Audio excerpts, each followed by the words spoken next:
ಜಗತ್ತಿನಲ್ಲಿ ಮತ್ತೊಂದು ಭೀಷಣ ಯುದ್ಧ ಶುರುವಾಗಿ ಬಿಟ್ಟಿದೆ. ಇಸ್ರೇಲ್ ಇರಾನ್ನ ಅಣುಸ್ಥಾವರಗಳ ಮೇಲೆ ದಾಳಿ ಮಾಡ್ತಾ ಇದ್ದಂತೆ ಅತ್ತ ಇರಾನ್ ಕೂಡ ರೊಚ್ಚಿಗೆದ್ದು ಬಿಟ್ಟಿದೆ. ಇಸ್ರೇಲ್ ಮೇಲೆ ಮಿಸೈಲ್ಗಳ ಸುರಿಮಳೆಯನ್ನೇ ಇರಾನ್ ಮಾಡ್ತಾ ಇದೆ. ದೊಡ್ಡ ಪ್ರತೀಕಾರ ತೀರಿಸಿಕೊಳ್ತೇವೆ ಅಂತ ಇರಾನ್ನ ಸರ್ವೋಚ್ಚ ನಾಯಕ ಶಪಥ ಮಾಡಿದ್ದಾರೆ. ಇಸ್ರೇಲ್ನ ಹಲವು ನಗರಗಳ ಮೇಲೆ ಇರಾನ್ ಮನ ಬಂದಂತೆ ದಾಳಿ ಮಾಡಿಬಿಟ್ಟಿದೆ. ಇದು ಇತಿಹಾಸದಲ್ಲೇ ಅತಿ ದೊಡ್ಡ ಮಿಸೈಲ್ ಅಟ್ಯಾಕ್ ಅಂತ ಇರಾನ್ ಹೇಳ್ಕೊಳ್ತಾ ಇದೆ. ಇಂಟ್ರೆಸ್ಟಿಂಗ್ ಸಂಗತಿ ಅಂದರೆ ಇಸ್ರೇಲ್ ಇಲ್ಲೂ ಕೂಡ ಚರಿತ್ರೆಯಲ್ಲೇ ಕಂಡು ಕೇಳರಿಯದ ಟೆಕ್ನಿಕ್ ಅನ್ನು ಉಪಯೋಗಿಸಿ ಇರಾನ್ನ ಮಿಸೈಲ್ಗಳನ್ನು ಹೊಡೆದುರುಳಿಸಿದೆ. ಮತ್ತೊಂದು ಕಡೆಯಲ್ಲಿ ಈ ಯುದ್ಧಕ್ಕೆ ದೊಡ್ಡಣ್ಣ ಎಂಟ್ರಿ ಆಗುವ ಸಾಧ್ಯತೆ ದಟ್ಟವಾಗಿದೆ. ನಾವು ಇರಾನ್ಗೆ 2 ತಿಂಗಳ ಕಾಲ ಸಮಯ ಕೊಟ್ಟಿದ್ವಿ. ಆ ಟೈಮ್ ಈಗ ಮುಗಿದಿದೆ. ಹೀಗಾಗಿ ಇಸ್ರೇಲ್ ಇರಾನ್ನ ಮೇಲೆ ಅಟ್ಯಾಕ್ ಮಾಡಿದೆ. ಮುಂದೆ ಆಗುವ ಅನಾಹುತಗಳಿಗೆ ನಾವು ಕಾರಣ ಅಲ್ಲ ಅಂತ ಅಮೆರಿಕ ನೇರವಾಗಿಯೇ ಹೇಳಿಬಿಟ್ಟಿದೆ. ಅಲ್ಲಿಗೆ ಈ ಅಟ್ಯಾಕ್ ಹಿಂದೆ ಅಮೆರಿಕದ ಕೃಪಾ ಕಟಾಕ್ಷ ಇರೋದು ಜಗತ್ತಿನ ಮುಂದೆ ಸಾಬೀತಾಗಿದೆ. ಮತ್ತೊಂದು ಕಡೆ ಇಸ್ರೇಲ್ನ ಅದೊಂದು ರಹಸ್ಯ ಯುದ್ಧ ತಂತ್ರ ಬಯಲಾಗಿದೆ. ಇಸ್ರೇಲ್ ಇರಾನ್ನಲ್ಲೇ ಇದ್ಕೊಂಡು ಅಣುಸ್ಥಾವರಗಳ ಮೇಲೆ ದಾಳಿ ಮಾಡಿದ್ಯಂತೆ. ಅಂದರೆ ಇರಾನ್ನಲ್ಲೇ ಕುಳಿತುಕೊಂಡು ಇಸ್ರೇಲ್ ಎಲ್ಲವನ್ನ ಮಾಡಿ ಮುಗಿಸಿದೆ. ಇದು ಹೇಗೆ ಸಾಧ್ಯ ಅಂತ ಜಗತ್ತು ಬೆರಗುಗಣ್ಣಿನಿಂದ ನೋಡ್ತಾ ಇದೆ. ಅಷ್ಟಕ್ಕೂ ಇಸ್ರೇಲ್ ಇರಾನ್ ನಡುವೆ ಏನು ನಡೀತಾ ಇದೆ, ಇಸ್ರೇಲ್ನ ಆ ರಹಸ್ಯ ಯುದ್ಧ ತಂತ್ರವಾದರೂ ಯಾವುದು, ಈ ಸಂಘರ್ಷದ ಸದ್ಯದ ಅಪ್ಡೇಟ್ ಏನು, ಎಲ್ಲವನ್ನ ತೋರಿಸ್ತೀವಿ ನೋಡಿ.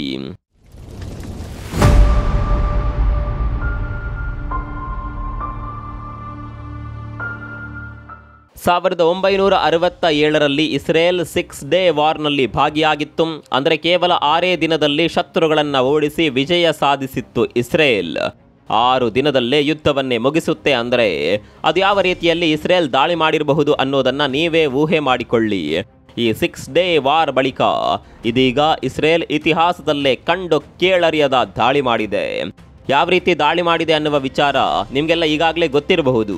ಇದೀಗ ಹೊಸ ವಿಷಯ ಏನಪ್ಪಾ ಅಂದರೆ, ಎಲ್ಲಿವರೆಗೆ ಇರಾನ್ನ ಸಂಪೂರ್ಣ ನ್ಯೂಕ್ಲಿಯರ್ ಪ್ರಾಜೆಕ್ಟ್ಗಳು ಧ್ವಂಸವಾಗೋದಿಲ್ವೋ ಅಲ್ಲಿವರೆಗೆ ನಮ್ಮ ದಾಳಿ ನಿಲ್ಲೋದೇ ಇಲ್ಲ ಅಂತ ಇಸ್ರೇಲ್ ಸ್ಪಷ್ಟಪಡಿಸಿಬಿಟ್ಟಿದೆ.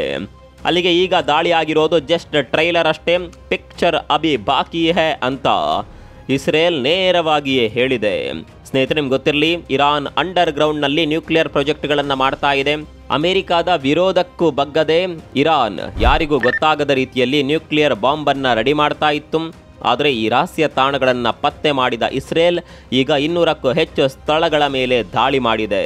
ಈ ದಾಳಿಯಲ್ಲಿ ಇರಾನ್ನ ರೆವಲ್ಯೂಷನರಿ ಗಾರ್ಡ್ನ ಮುಖ್ಯಸ್ಥ ಸೇರಿದಂತೆ ಹಲವು ವಿಜ್ಞಾನಿಗಳು ಸಾವನ್ನಪ್ಪಿದ್ದಾರೆ. ಇಸ್ರೇಲ್ ಇಂಥದ್ದೊಂದು ದಾಳಿ ಮಾಡ್ತಾ ಇದ್ದಂತೆ ಇರಾನ್ ಕೂಡ ರೊಚ್ಚಿಗೆದ್ದಿದೆ. ಪ್ರತೀಕಾರದ ಪ್ರತಿಜ್ಞೆ ಮಾಡಿರುವ ಇರಾನ್ ಆಪರೇಷನ್ ಸಿವಿಯರ್ ಪನಿಷ್ಮೆಂಟ್ ಅನ್ನ ಘೋಷಣೆ ಮಾಡಿದೆ. ಈ ಪ್ರತೀಕಾರದ ದಾಳಿಯಲ್ಲಿ ಇರಾನ್ ಬ್ಯಾಲಿಸ್ಟಿಕ್ ಮಿಸೈಲ್ಗಳನ್ನು ಕೂಡ ಪ್ರಯೋಗ ಮಾಡಿದೆ. ಇಸ್ರೇಲ್ನ ಕೆಲವು ನಗರಗಳನ್ನು ಗುರಿಯಾಗಿಸಿಕೊಂಡು ಇರಾನ್ ಬ್ಯಾಲಿಸ್ಟಿಕ್ ಮಿಸೈಲ್ಗಳಿಂದ ದಾಳಿ ನಡೆಸಿದೆ.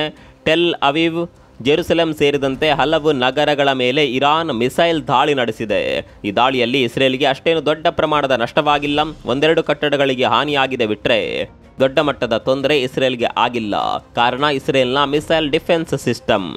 ಯಾವ ರೀತಿ ನಮ್ಮ ಬಳಿ S-400 ಮಿಸೈಲ್ ಡಿಫೆನ್ಸ್ ಸಿಸ್ಟಮ್ ಇದೆಯೋ ಅದೇ ರೀತಿ ಇಸ್ರೇಲ್ನ ಬಳಿ multi layer missile defence system ಇದೆ. ಯಾರು ಎಷ್ಟು ಪ್ರಮಾಣದಲ್ಲಿ ದಾಳಿ ಮಾಡಿದ್ರೂ ಇಸ್ರೇಲ್ ತಲೆ ಕೆಡಿಸಿಕೊಳ್ಳೋದಿಲ್ಲ. ಒಂದು ರೀತಿ ಏರ್ ಡಿಫೆನ್ಸ್ ಚಪ್ಪರದ ರೀತಿಯಲ್ಲಿ ಕಾರ್ಯನಿರ್ವಹಿಸುತ್ತೆ. ಇದೇ ಧೈರ್ಯದಲ್ಲೇ ಇಸ್ರೇಲ್ ಶತ್ರುಗಳ ಮೇಲೆ ಯಾವ ದಾಳಿಗೂ ಕೂಡ ಹಿಂದೆ ಮುಂದೆ ನೋಡೋದೇ ಇಲ್ಲ. ಇನ್ನು ಇಸ್ರೇಲ್ ಇದೇ ಮೊದಲ ಬಾರಿಗೆ ಒಂದು ಟೆಕ್ನಿಕ್ ಅನ್ನು ಬಳಸಿದೆ ಅನ್ನುವ ಬಗ್ಗೆ ಹೇಳಿದ್ವಿ. ಆ ಟೆಕ್ನಿಕ್ನ ಹೆಸರು ಎಕ್ಸೋ ಅಟ್ಮಾಸ್ಫಿಯರಿಕ್ ಇಂಟರ್ಸೆಪ್ಷನ್. ಅಂದರೆ ಸ್ಪೇಸ್ನಲ್ಲಿ ಮಿಸೈಲನ್ನು ಚಿಂದಿ ಉಡಾಯಿಸೋದು. ಇರಾನ್ನಿಂದ ಹಾರಿ ಬಂದ ಮಿಸೈಲನ್ನು ಇಸ್ರೇಲ್ ಸ್ಪೇಸ್ನಲ್ಲೇ ಚಿಂದಿ ಉಡಾಯಿಸಿಬಿಟ್ಟಿದೆ. ಇಲ್ಲಿ ಇರಾನ್ ಇಸ್ರೇಲ್ನ ಮೇಲೆ ಬ್ಯಾಲಿಸ್ಟಿಕ್ ಮಿಸೈಲ್ನಿಂದ ದಾಳಿ ಮಾಡಿತ್ತು.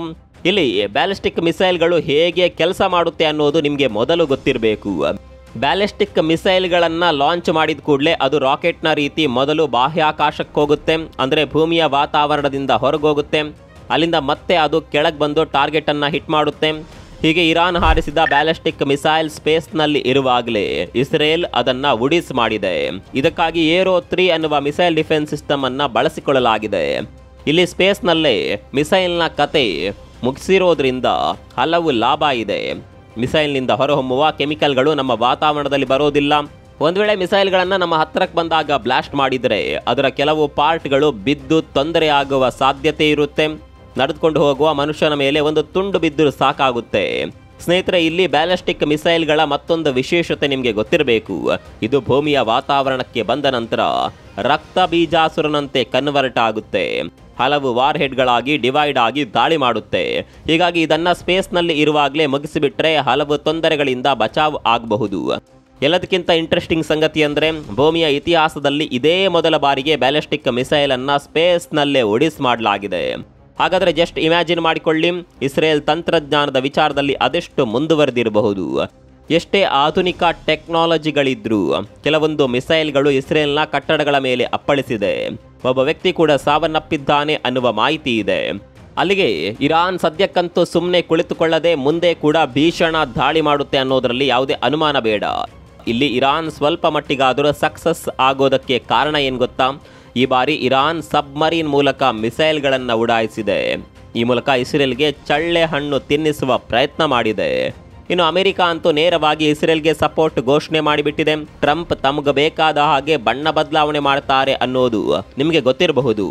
ಭಾರತ ಹಾಗೂ ಪಾಕಿಸ್ತಾನದ ನಡುವೆ ಸಂಘರ್ಷ ನಡೀತಾ ಇದ್ದಾಗ ಶಾಂತಿ ನೆಲೆಸಬೇಕು, ಹಾಗೆ ಹೀಗೆ ಅಂತ ಶಾಂತಿ ದೂತನ ಪಾಠ ಮಾಡಿದ್ದ ಟ್ರಂಪ್ ಈಗ ಇರಾನ್ಗೆ ನಾವು ಕೊಟ್ಟ ಟೈಮ್ ಮುಗ್ದಿದೆ, ಮುಂದೆ ಇರಾನ್ ಅನುಭವಿಸಬೇಕು ಅಷ್ಟೇ ಅಂತ ಹೇಳಿಬಿಟ್ಟಿದ್ದಾರೆ.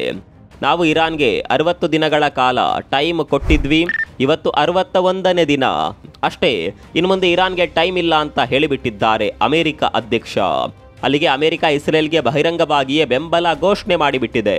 ಮತ್ತೊಂದು ಕಡೆ ಮಾತನಾಡಿರುವ ಇಸ್ರೇಲ್ ಪ್ರಧಾನಿ ನೆತನ್ಯಾಹು, ನಮ್ಮ ಸಂಘರ್ಷ ಇರೋದು ಇರಾನ್ ವಿರುದ್ಧ ಮಾತ್ರ, ಇರಾನ್ನ ಜನರಿಗೆ ನಾವು ತೊಂದರೆ ಮಾಡೋದಿಲ್ಲ, ನಾವು ಸರ್ವಾಧಿಕಾರದ ವಿರುದ್ಧ ಅಂತ ನೆತನ್ಯಾಹು ಹೇಳಿದ್ದಾರೆ.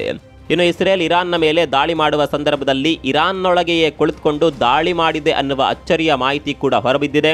ಹೌದು, ಡ್ರೋನ್ ಹಾಗೂ ಕ್ಷಿಪಣಿಗಳನ್ನು ಇರಾನ್ನಿಂದಲೇ ಉಡಾಯಿಸಲಾಗಿದ್ಯಂತೆ. ಇದಕ್ಕಾಗಿ 6 ತಿಂಗಳ ಹಿಂದೆಯೇ ಇಸ್ರೇಲ್ ಪ್ಲಾನ್ ಮಾಡಿತ್ತು ಅನ್ನುವ ಮಾಹಿತಿ ಕೂಡ ಹೊರಬಿದ್ದಿದೆ.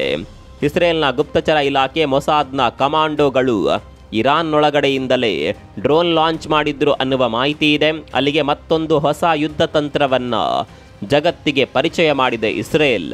ಉಕ್ರೇನ್ ಇತ್ತೀಚೆಗಷ್ಟೇ ರಷ್ಯಾದಿಂದಲೇ ತನ್ನ ಡ್ರೋನ್ಗಳಿಂದ ರಷ್ಯಾದ ವಾಯು ನೆಲೆಗಳ ಮೇಲೆ ದಾಳಿ ಮಾಡಿತ್ತು. ಇದೀಗ ಇಸ್ರೇಲ್ ಇರಾನ್ನ ಮೇಲೆ ದಾಳಿ ಮಾಡಿದೆ. ಇನ್ನು ನಿಮಗೆಲ್ಲ ಗೊತ್ತಿರುವಂತೆ ಇಸ್ರೇಲ್ ಮಾಡಿದ ದಾಳಿಯಲ್ಲಿ ಇರಾನ್ನ ರೆವಲ್ಯೂಷನರಿ ಗಾರ್ಡ್ನ ಮುಖ್ಯಸ್ಥ ಕೂಡ ಫಿನಿಶ್ ಆಗಿದ್ದಾನೆ. ಇಸ್ರೇಲ್ಗೆ ಹಿಂದಿನಿಂದಲೂ ಕೂಡ ಈ ರೆವಲ್ಯೂಷನರಿ ಗಾರ್ಡ್ಗಳನ್ನು ನೋಡಿದರೆ ಆಗೋದಿಲ್ಲ. ಈ ರೆವಲ್ಯೂಷನರಿ ಗಾರ್ಡ್ ಅನ್ನೋದು ಇಸ್ಲಾಮಿಕ್ ಕ್ರಾಂತಿಯ ಬಳಿಕ ಇರಾನ್ನಲ್ಲಿ ಅರೆಸೇನಾ ಪಡೆಯಾಗಿ ಗುರುತಿಸಿಕೊಂಡಿದೆ. ಈ ಪಡೆಯನ್ನು ಕಂಡ್ರೆ ಇಸ್ರೇಲ್ಗೆ ಆಗೋದಿಲ್ಲ. ಹಿಂದಿನಿಂದಲೂ ಕೂಡ ಇಸ್ರೇಲ್ ಈ ಪಡೆಯನ್ನು ಟಾರ್ಗೆಟ್ ಮಾಡುತ್ತಲೇ ಬಂದಿದೆ. ಈಗ ಮತ್ತೆ ದಾಳಿ ಮಾಡಿ ಮುಖ್ಯಸ್ಥನ ಕಥೆಯನ್ನೇ ಮುಗಿಸಿದೆ. ಸದ್ಯಕ್ಕಂತೂ ಈ ಸಂಘರ್ಷ ಮುಗಿಯುವ ಲಕ್ಷಣಗಳು ಕಾಣಿಸ್ತಾ ಇಲ್ಲ. ಇಸ್ರೇಲ್ ಹಾಗೂ ಇರಾನ್ ನಡುವೆ ಪೂರ್ಣ ಪ್ರಮಾಣದ ಯುದ್ಧ ನಡೆದರೂ ಅಚ್ಚರಿ ಇಲ್ಲ. ಈಗ ಇರಾನ್ ಇಸ್ರೇಲ್ನ ಮೇಲೆ ದಾಳಿ ನಡೆಸ್ತಾ ಇದೆ. ಇದಕ್ಕುತ್ತರವಾಗಿ ಇಸ್ರೇಲ್ ಇನ್ಯಾವ ನಿಗೂಢ ತಂತ್ರಗಳನ್ನು ಬಳಸಿಕೊಂಡು ಇರಾನ್ನ ಮೇಲೆ ದಾಳಿ ಮಾಡುತ್ತೆ ಅನ್ನೋದು ಮಾತ್ರ ಗೊತ್ತಿಲ್ಲ. ಈ ಬಗ್ಗೆ ನಿಮ್ಗೆ ಏನನ್ಸುತ್ತೆ ಕಾಮೆಂಟ್ ಮಾಡಿ.